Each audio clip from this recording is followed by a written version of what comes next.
Hello, everyone. Thank you for joining us in today's webinar. This is an open public webinar. And so one of the things that's different about this is that attendees will post their questions on the Q&A. And so that's where the questions will come. And when they come, we'll pull them into the conversation. And so thank you again for attending the webinar, this webinar. It is part of a series organized by the Adult Education for International Context webinar series, as well as the Global and International Engagement Unit.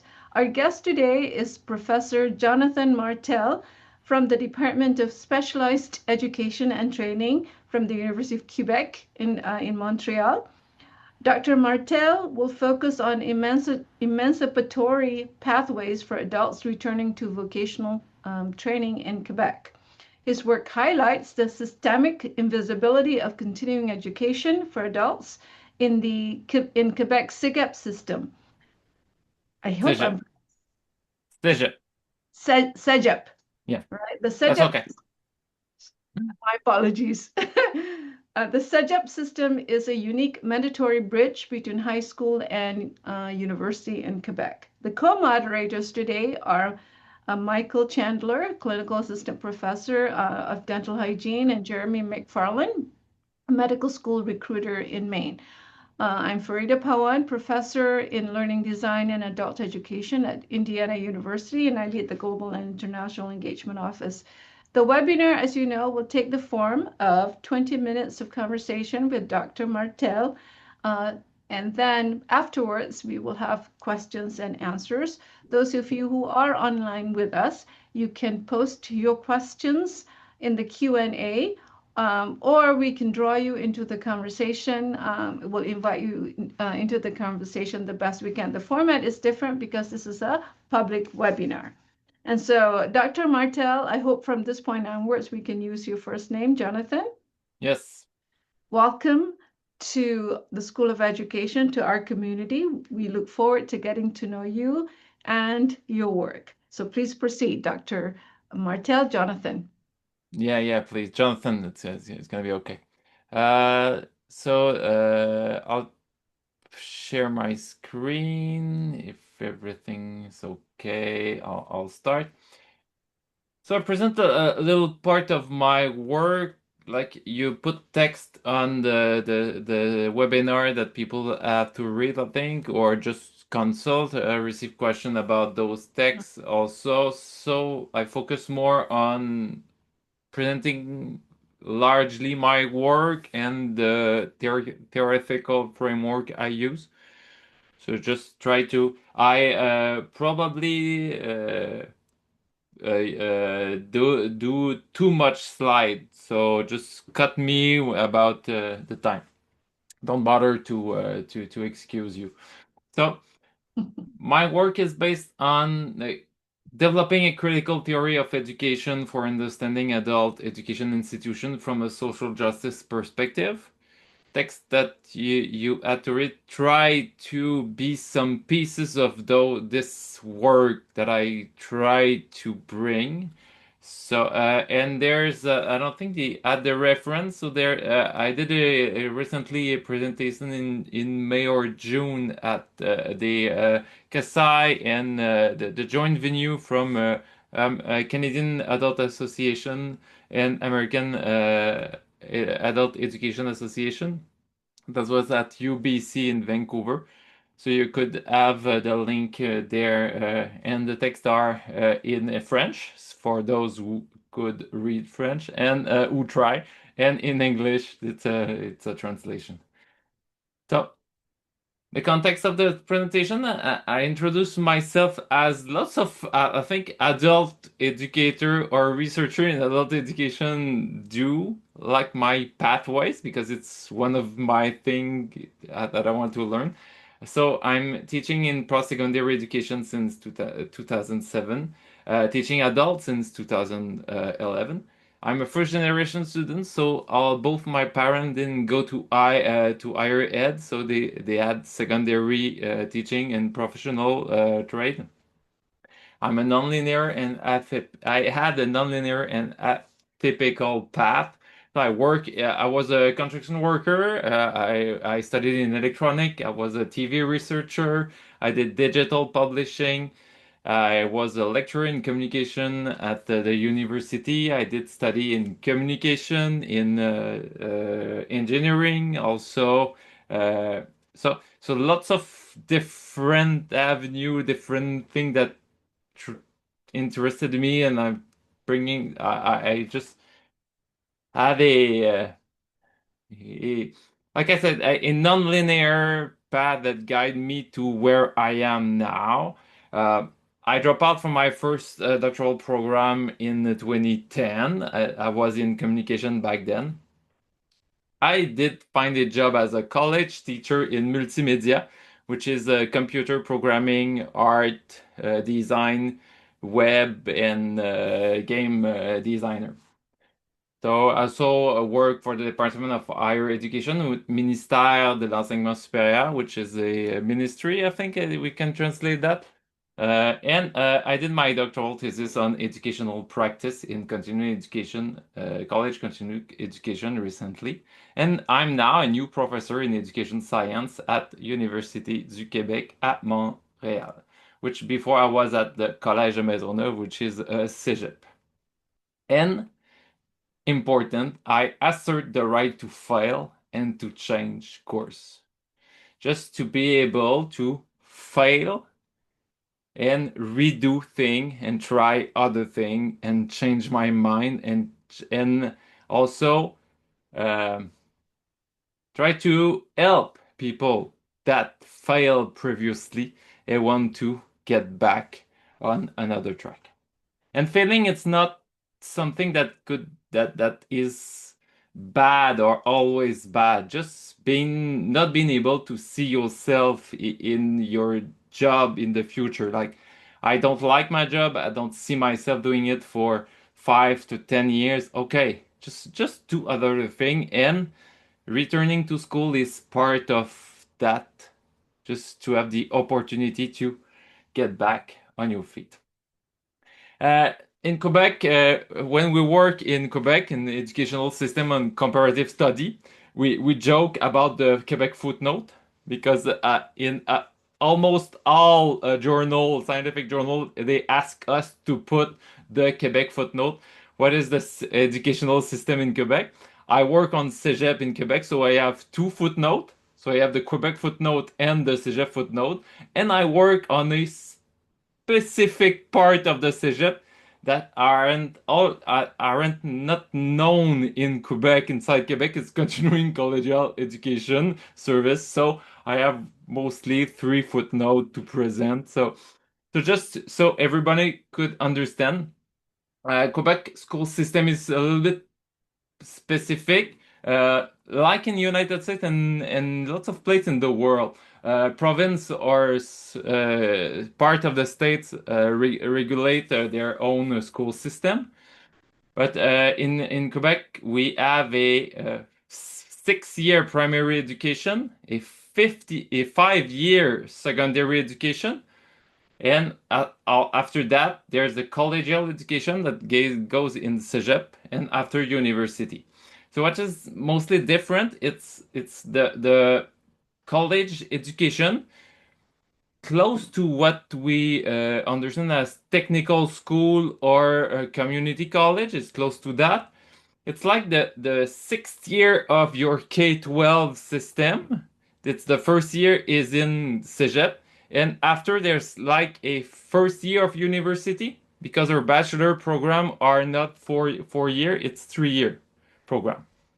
So it's kind of cross a like you said, it's uh, a system that goes from like high school to university, but also in technical training. So there's two type of program: pre-university education for 2 years or technical training for 3 years. And what an aspect that is interesting, it's the mandatory general education course that even technical and pre-university students have to took. It's literature, humanities, philosophy, health and physical education and second language course. So all students that goes to Cégep goes for to their to this have to take those courses.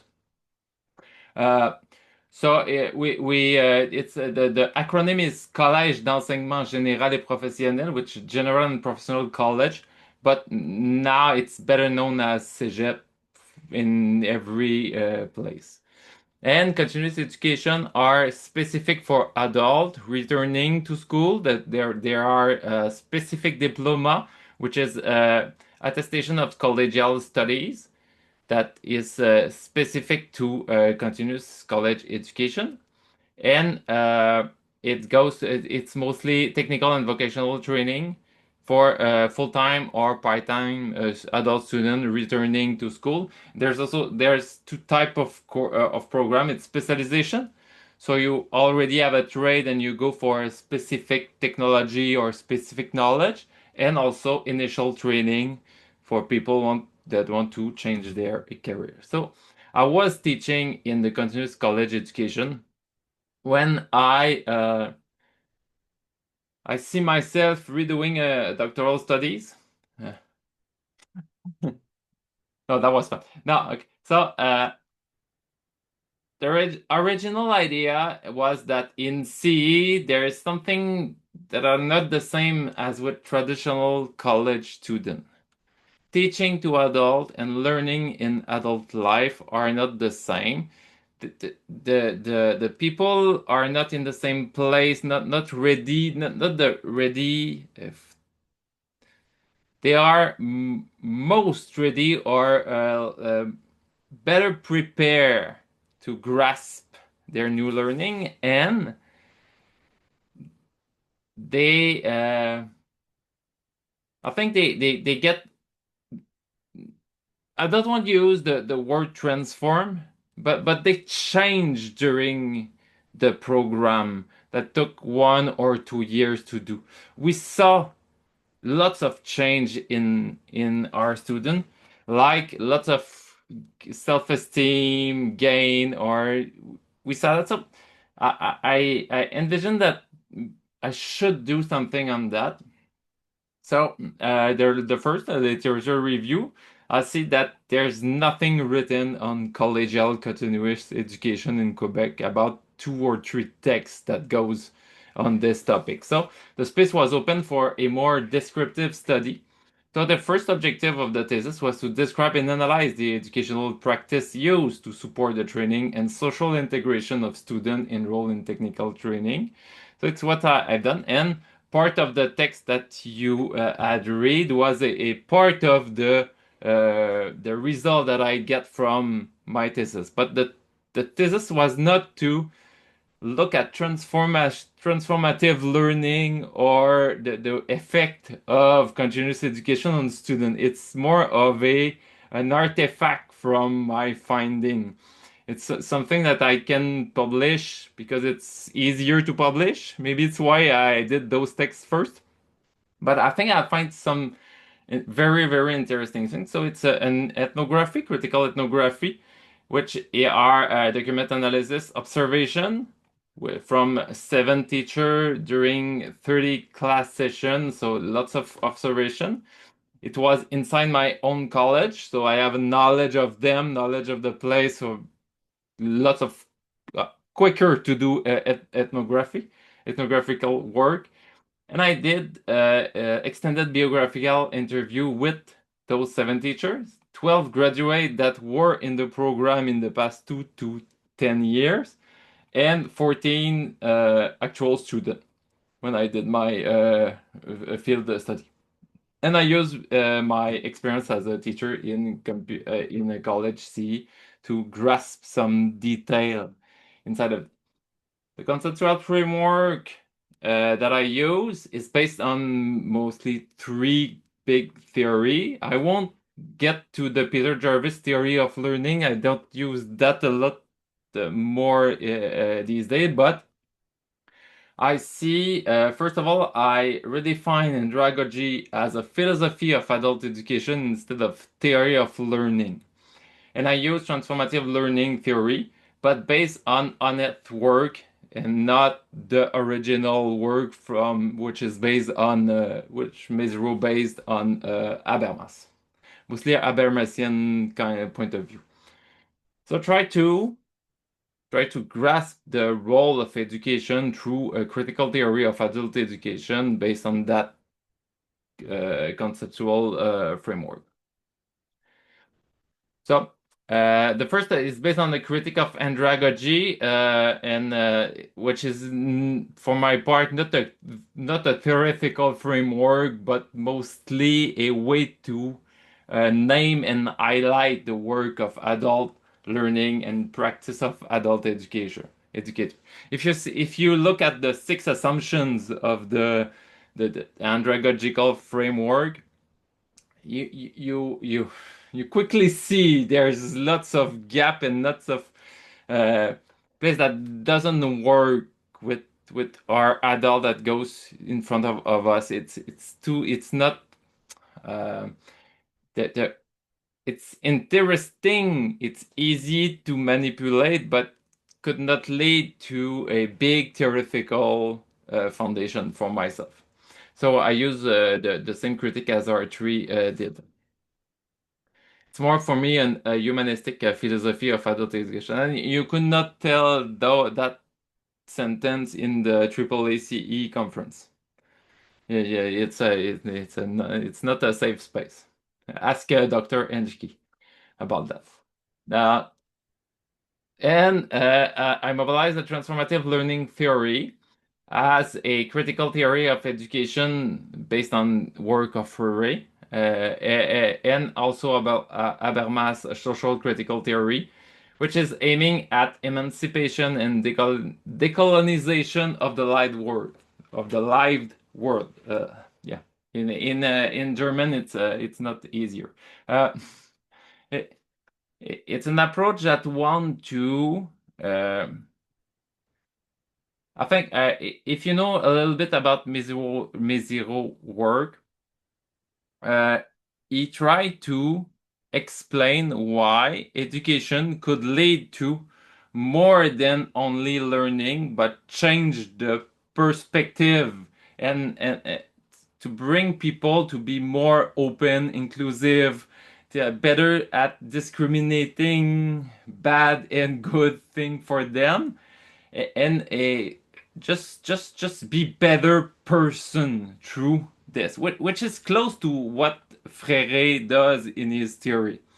Um, but there's a 10 stage that you all know. I just put that there. So in my research, I want to add the recognition framework of Honnête as a normative principle inside of this, and like Mizero uh, founded his theory on Habermas' work, which is the second generation of Frankfurt School critical theory.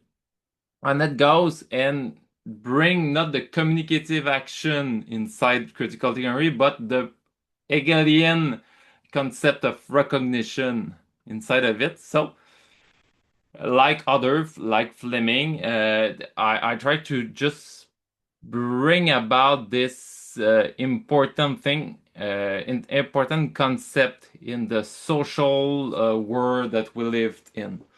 Like, I think we could not, yeah, as a critical theorist, we could not uh, try to put old concept inside new modern society. You could not bring Marxism concept or like bourgeois and proletarian struggle to explain social and political struggle that we lived in now. It it doesn't fit our historical materialism, you know. So you have to bring new concept with new modern society to better explain. So I try to do the same thing with the transformative learning, which is based mostly on the disorienting dilemma. You live, you're in a moment of your life that doesn't make sense anymore.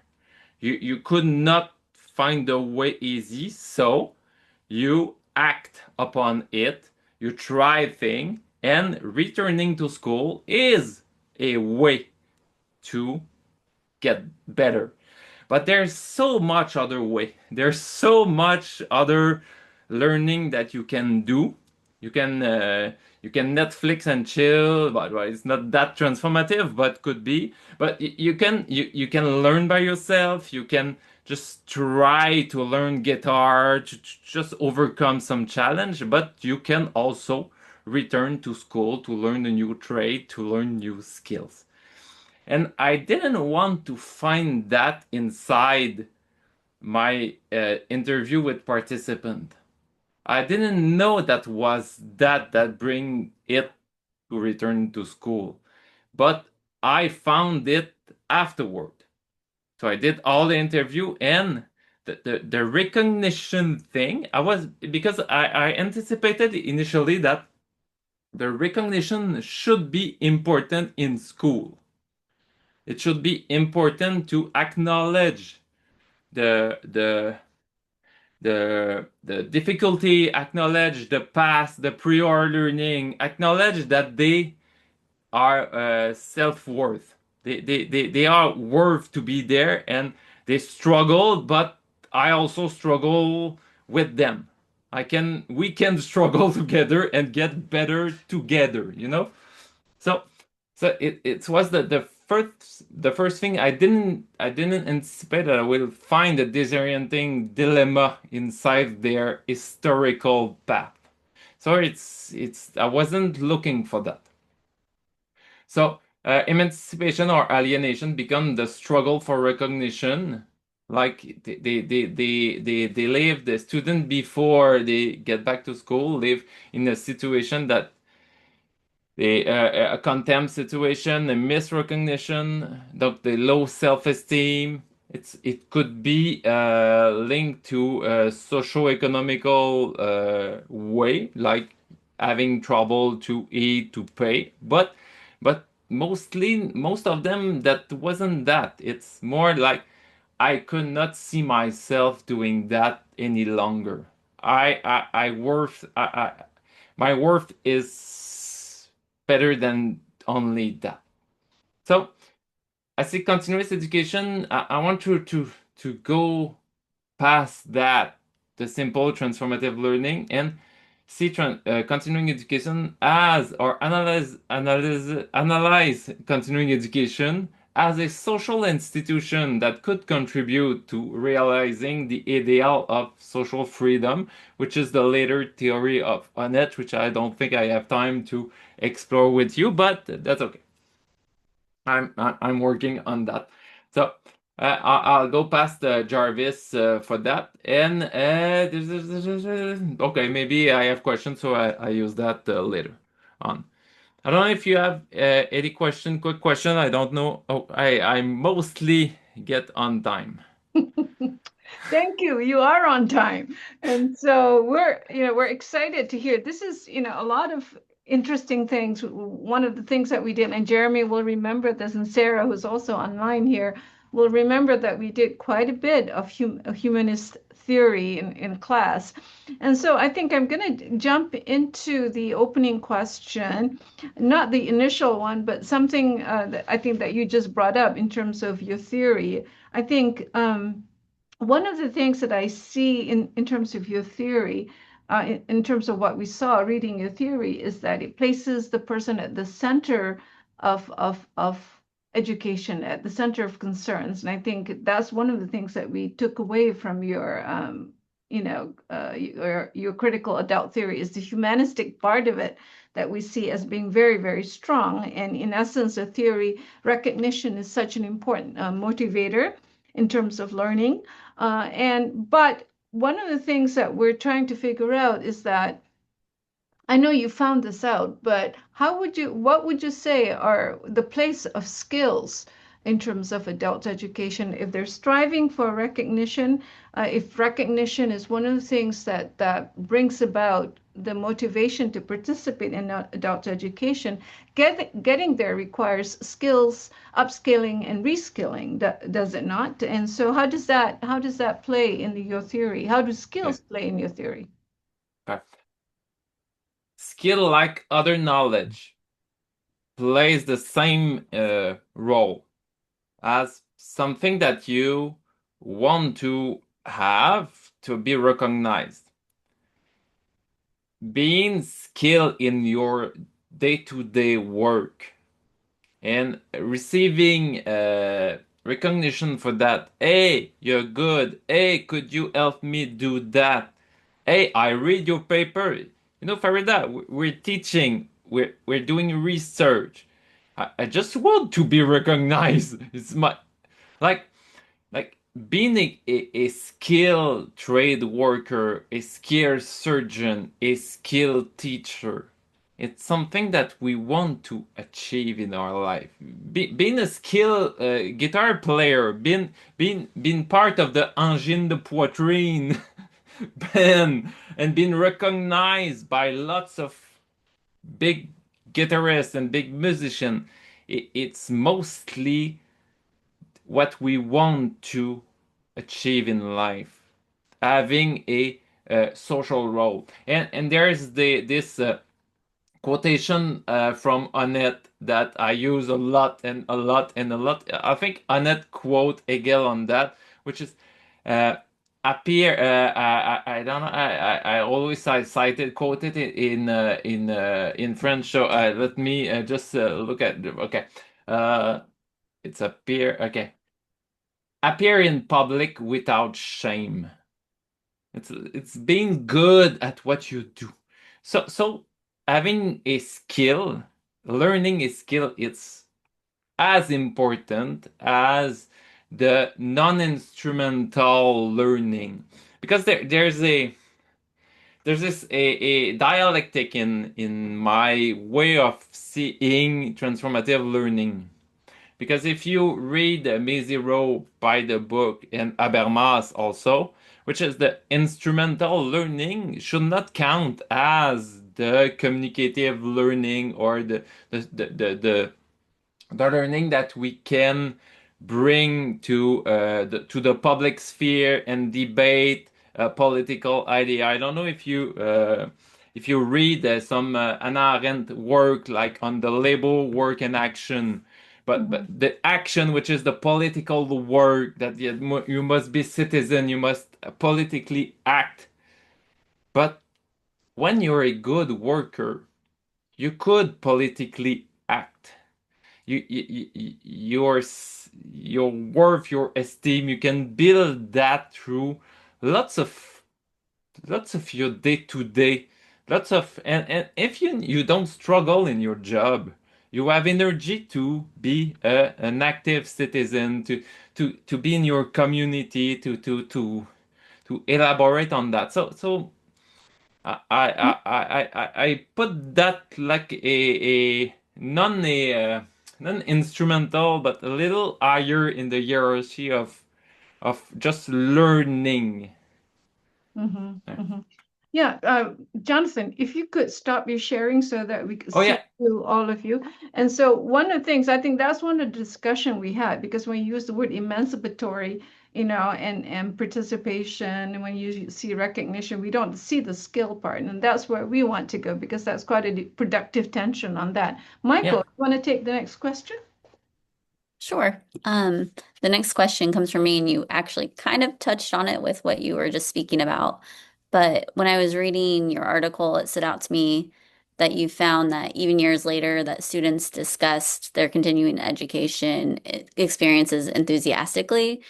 Um, and you linked it to the students continuing their education and having a transformative experience. So I was wondering what you thought about these adults continuing their education led to such a transformative experience that really impacted them in this manner. It's kind of hard to tell because I was not looking to measure transformation like before and after. Okay, what is your self-work? And okay, come back 2 years later. Oh yeah, you no, you're not the same, so you're transformed. No, that wasn't that. That was finding after. Like, okay, I think I can explain the hypothesis simply. Most of you have a return to school pathways of some sort. Not always transformative, but okay.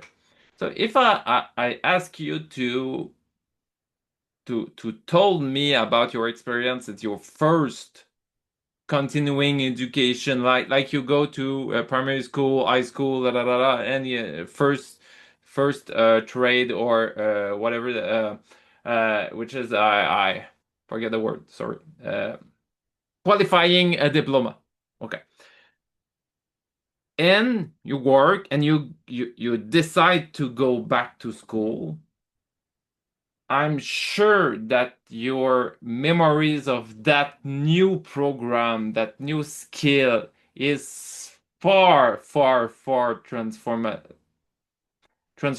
than the first one.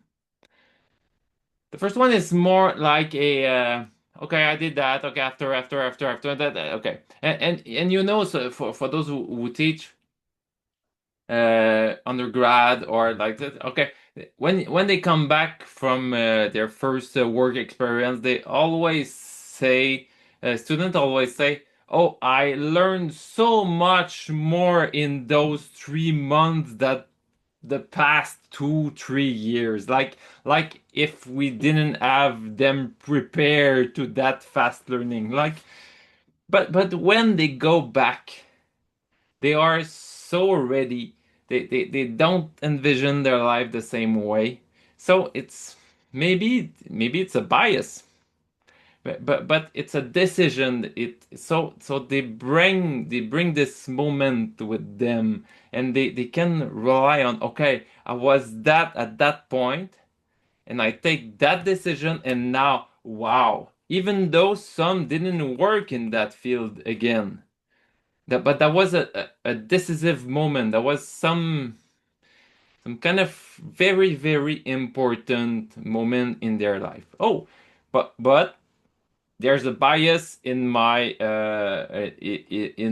sample. They all accepted to talk to me after that. So if you don't have a good experience, maybe you won't accept to participate. And if you didn't get your diploma, I don't have you in my sample. Mhm. So there's so much that I could not see, but everyone that speak to me had a kind of positive and transformative appreciation of their life Mhm. through that decision.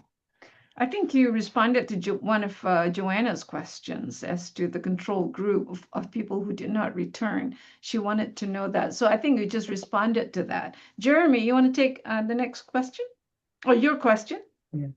Yeah, I think my question actually kind of builds on what you're already saying, but I was really interested in how central participants' self-perception was to your research, particularly in categorizing their educational histories based on their narrated experiences. Were there times, kind of like what you were referring to, when people look back and maybe they think that they didn't learn anything and then they learn quickly, but were there times where you felt like participants' perceptions of their abilities and experience might have been in contradiction with what was observable to avoid saying that one is real and one isn't? Yeah, yeah, Uh, yeah. And if so, yeah. like, did that influence how you categorize them? Yeah, that's a good question. Uh, I, like I said before, I didn't want to categorize their transformative learning pathway. That was not the original framework. I was more a big ethnographical. My thesis is very not very long, but uh, it's 4 chapter of result. So, institution, teacher, student, so there's lots of part. But so I didn't try to measure the self-worth or the quality of their formation. It's only based on the biographical interview was more like, okay, what do you do? You talk about your school pathways. Okay, oh, your parents. Okay, did you do that? Okay, did you struggle first time? Why did you get back to school? Why did you drop out the first time? Like, okay, you get a degree, you go to work. Okay, did what did you do like for your work? Okay, how come you get back to school? Like, it was pretty narrative. So after that, when I listened back to all those interviews, I see some recurring ways of thinking or t when they told me why they get back, oh, I had this in my head for a long time.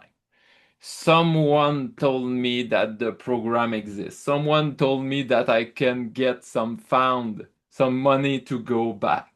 Oh, that was in every discourse, and I didn't have any question. Okay, did a person you know told you about this program?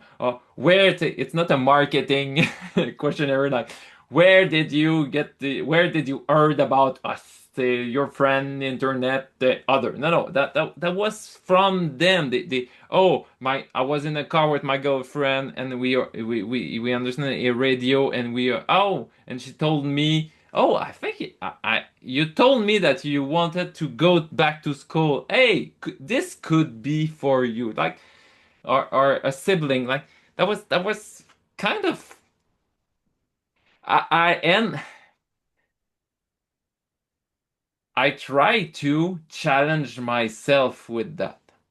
Did I put into a kind of fun theory, easy to work with, something that doesn't fit inside of this, and try to restate it another way? Try to just, I didn't come to try. I could not broke it. I try to. like Mhm. like okay, maybe instrumental learning, maybe skill learning could not be seen as transformational. Okay, why? No, okay, but they told me they were transformed. They told me that changed their life. So how could I judge it? How could I judge them? I know that no, that doesn't fit the perspective transformation, so it's not a real transformation. No, they told me that. So, Mhm. and also for the last part of your question, I didn't get to observe those students. I did teach them, so I observed them, but there was no observation of student in the part of the ethnography part. I was only observing teacher. Okay, Fantastic. students were there, but didn't get to observe any one of them. Yeah. Well, we appreciate you giving us the full context of the research Thank you. because we understand it so much more as to how you were going about it. And I see a few people here who've posted questions. I think your last point, Michael, do you want to take Mac's question? And I think that links up to, what you just said, Jonathan, which is that there seems to be a lot of external, the whole context of continuing is socially situated because there are a lot more things involved than just the individual. Michael, if you want to get straight to Mac's question. Yeah, so Max said, despite the reasons and conditions that lead adult learners to return to school, their return reveals that learners have a curiosity that intrinsically motivates them. He was wondering, what are some external instructional conditions that you provide returnees to encourage learner motivation, engagement, performance, and belonging? Yeah, because he Yeah. says nurturing is also important. It's just not the individual, whatever the individual is interested in, there needs to be nurturing and encouragement. So there's a intrinsic, extrinsic things happening here. So what do you say in terms of your work? What do you see? Yeah, very, very hard question. Very hard. Yeah, yeah. Because if we can answer that question, hey, we could save lots of people on the planet.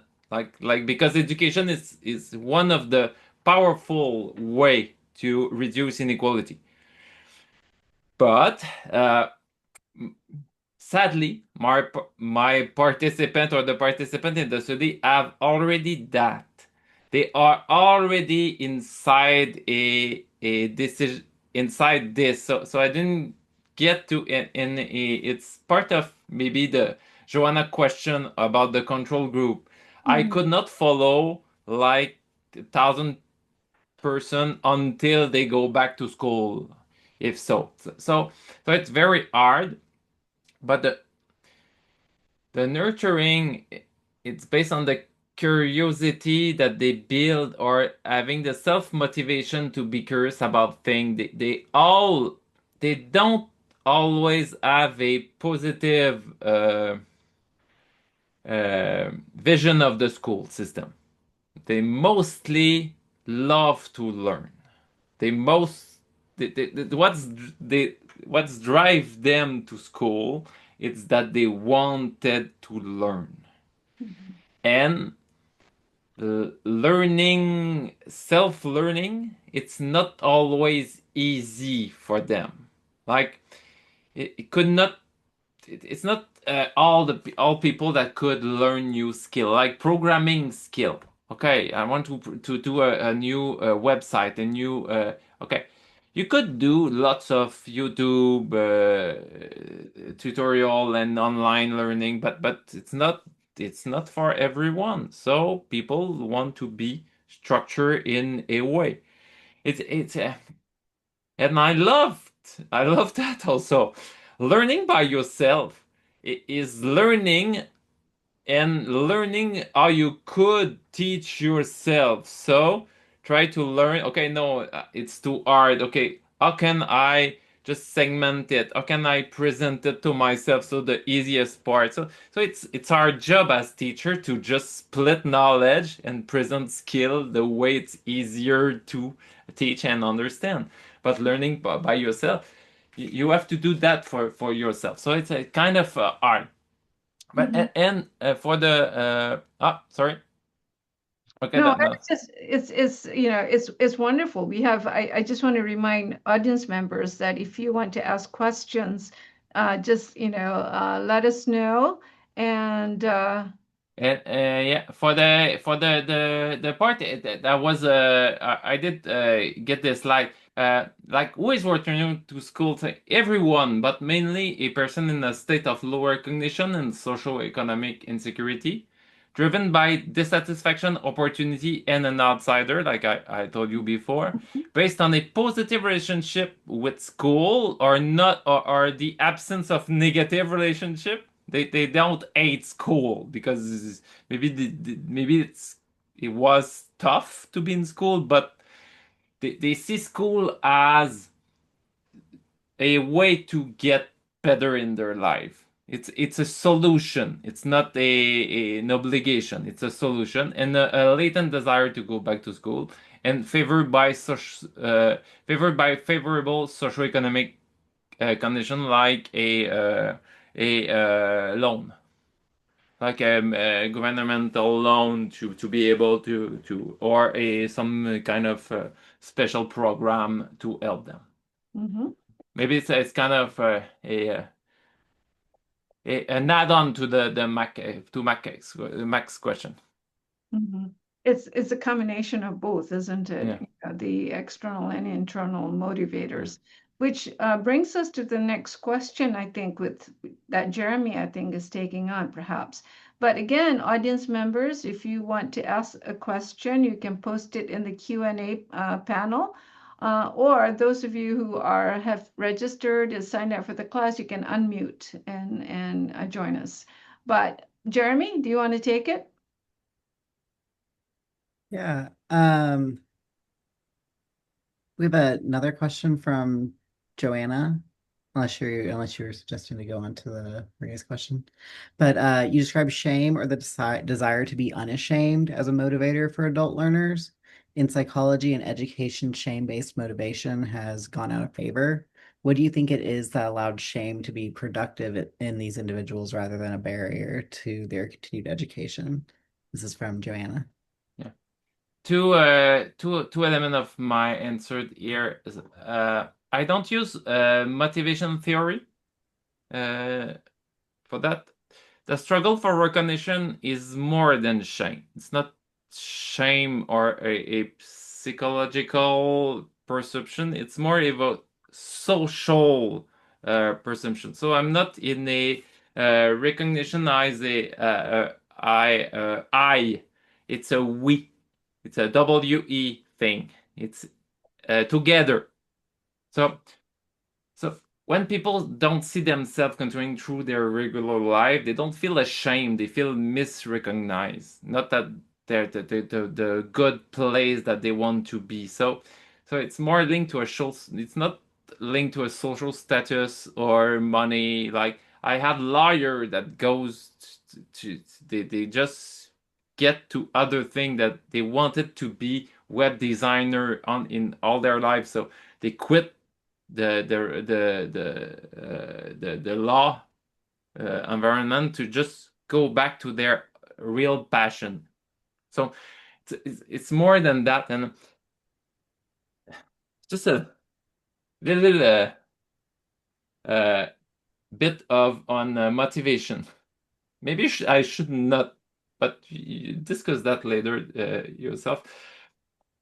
I'm not a really fond of motivational framework for in my studies because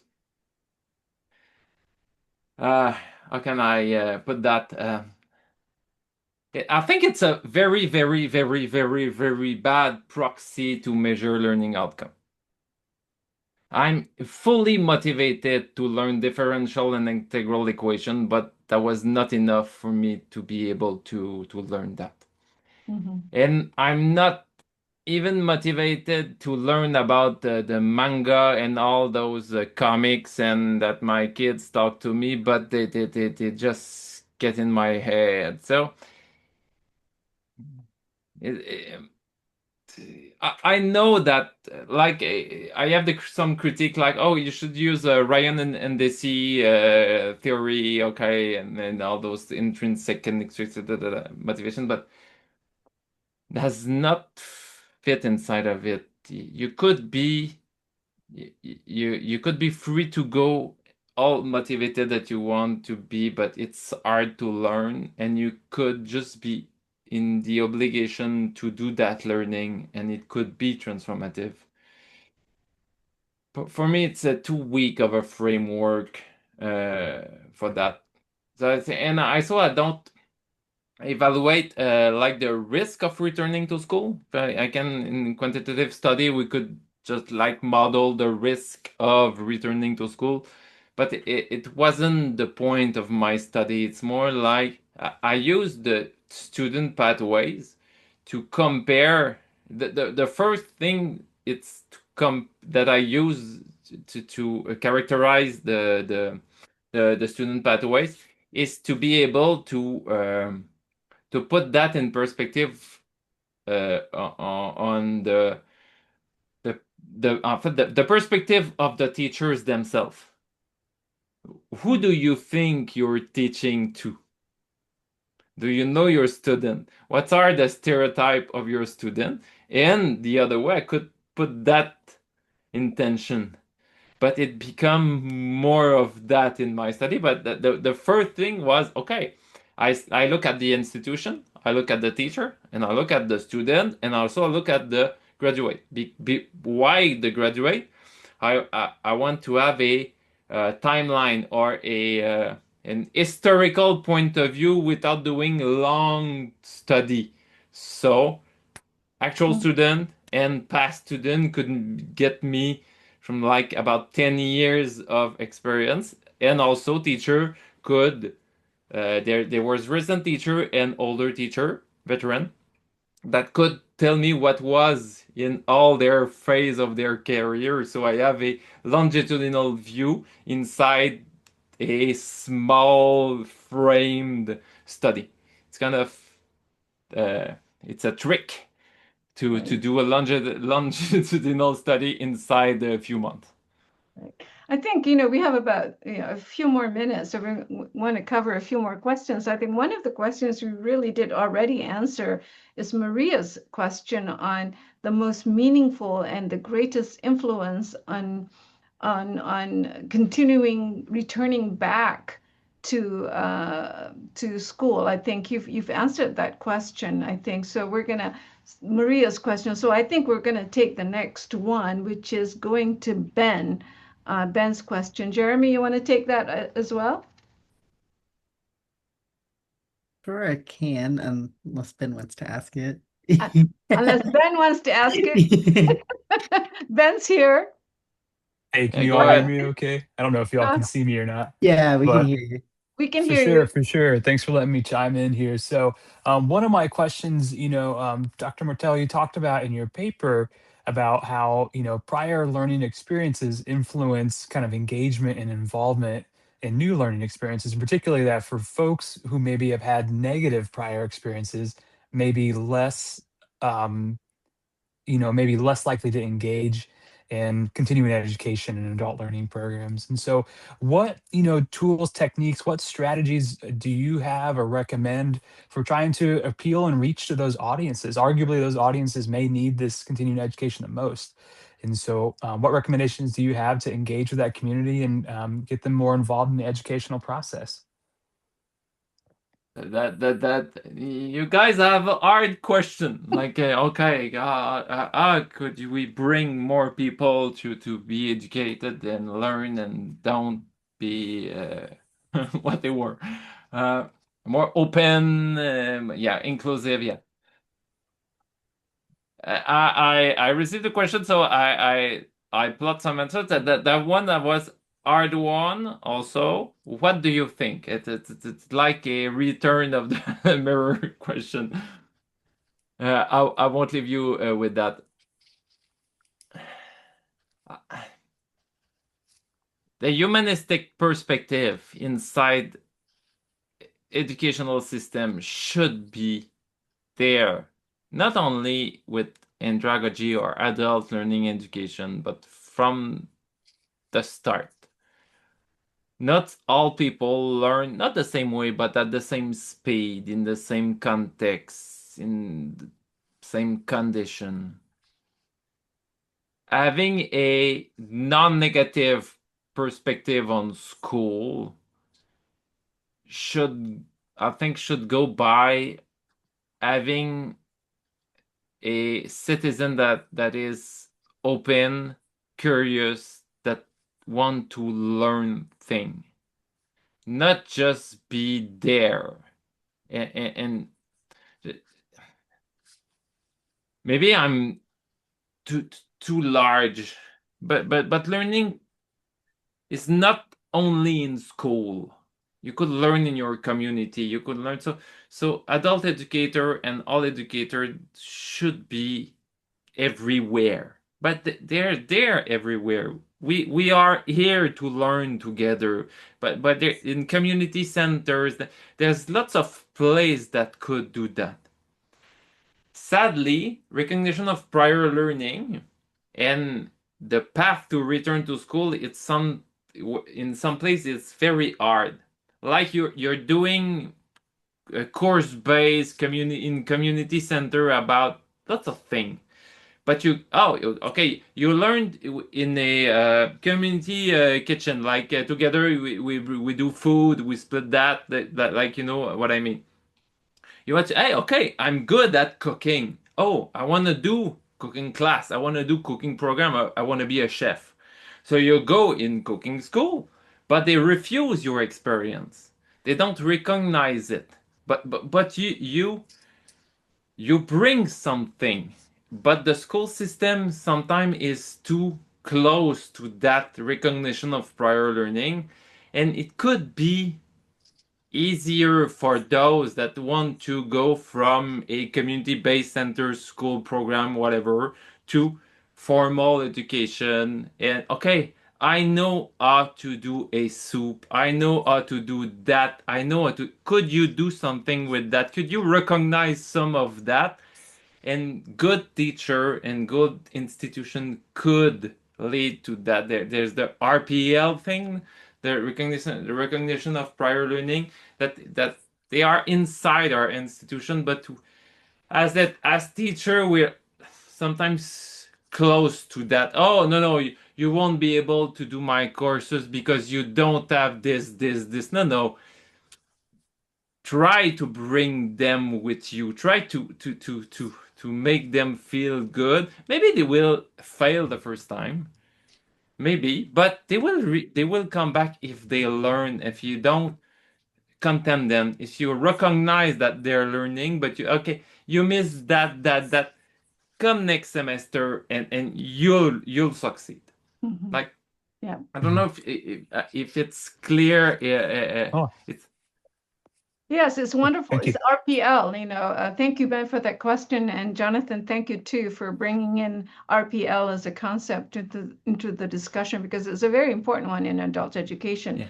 Michael, you want to take Sarah's question? Sure. You can do the short one. I was like, I didn't read through the first one. Okay, so what practical changes could colleges make to better support access, diversity, inclusion, and social justice for non-traditional students? Oh, reread that. Sorry. No, you're okay. What practical changes could colleges make to better support access, diversity, inclusion, and social justice for non-traditional students? Yeah, it's close to what I told you previously. Acknowledge the different pathways. Don't segregate young and adult students without forcing them to be together. So inside the same environment, okay, different program, but could not like okay. In continuous education Cégep, there some people said there's it's a unicorn. Okay, yeah, they don't exist, but some students say, oh, the cafeteria is the unicorn. See what? The cafeteria is a unicorn. Oh, we we heard about it, but we never saw it because they do learning at night or late in the day, and the cafeteria was already closed. So it's nothing, but they don't feel recognized by that. Cafeteria is closed. We don't have services like younger students. So what about me? Why I could not? I'm not the same as the other student. Why I have not the same status? It's part of the recognition. Just to be able to do that. And maybe a more broader answer. It's returning to school student could benefit from a lighter, easier first classes like extended class, less work, just to relearn the student skills. I think continuous education are often intensive program that made to return the adult in the labor market. But you could take your time in the first week of the first semester just to bring them to get the self-esteem and to relearn how to learn, how to be able to follow all those mysterious rule, black box rule of the school system that need to be grasped to be able to get an assessment, to write correctly, to just to live that culture that is inside post-secondary or trade school like that. Mhm. Fantastic. I mean, you've given us a lot of information and a lot more questions than we can handle at this point in time. It's And kind I sorry to interrupt you, Farida. I put in the chat that I don't know if it's for all hosts and panelists or for all, but you could share it. It's Ted Fleming who worked like me on transformative learning and on that theory that put a paper on recognition of prior learning and theory of recognition. Mhm. So it's I saw both. that. We'll share that with audience members. So that's a very good piece. One of the things that we've been asking questions, Jonathan, And I think it's your turn now to kind of think about what question do you want us to ponder upon as we depart from this webinar. I mean, Oh, so that's something I think that we, one of the remaining questions is what's Canada doing now with adult education? Where is it going? If that's a question you want to leave us with, or whether you could respond for a few minutes, or you could leave us a question that we could continue to ponder as we think about your work. yeah. Maybe two or three things. What is really a transformative learning education or context? Because sometimes I see when I read paper on transformative learning, and maybe it's what you thought about my paper, but everything could be transformative. like learning how to drink a glass of water. Oh, I'm transformed by this new way of like it's I think in some way it lost its heuristic power, explanatory power. If everything is transformative, so transformative learning theory is learning theory. It lost its particularity of social justice or emancipation and all those. And maybe the skill learning should not be thought as transformative. So you could try to just uh, reflect on this. And there was a question that from Sarah that I get. In exploring the role of community college and TVET institution. All those institutions should adopt immediately to better support the retention and success of marginalized adult learning. And I wanted to just add some of this because easier access, free or low cost education. In Quebec, it costs about nothing to go to Cégep, and it's very cheap to go to university. So you finish you finish your undergrad school, but you don't own lots of money. You just own your life money, or like in Cégep, it's about I think it's $100 per semester.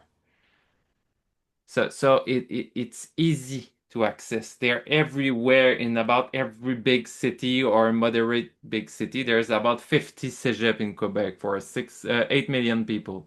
So easier access. It's very important to be there, and the first step should be pretty easy to go in and not a big wall to climb. So it's something that is very, very important. As I told you before, education is very a useful tool to prevent segregation and to be more inclusive and to be more open. So it's kind of one of the things that is very, from my point of view, very important. Excellent. Thank you so much for Thank again. you for your question, for the welcoming. It was I have fun. We did too. I mean, you made us think, and you made us think not only about the work that we do, but the human in us. So we thank you very much for your time, and we hope to see you again soon. Thank you very much, Jonathan, You're welcome. and Okay. everyone who's here. Thank you. Thank you. Yeah. Bye. Bye. Goodbye. Thank you.